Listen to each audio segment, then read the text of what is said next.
আসসালামু আলাইকুম। সবাই কেমন আছেন? সকালে বাজার থেকে টাটকা নদীর ছোট মাছ নিয়ে এসেছে।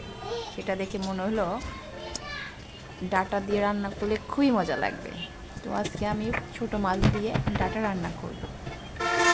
সবার কাছে ভালো লাগবে কিনা জানি না, তবে আমার কাছে খুবই ভালো লাগে ছোট মাছ দিয়ে ডাঁটা, ছোট মাছ দিয়ে ধুমড়া।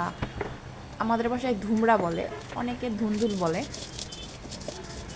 রান্না করব, আশা করি রান্নাটা দেখবেন, ভালো থাকবেন।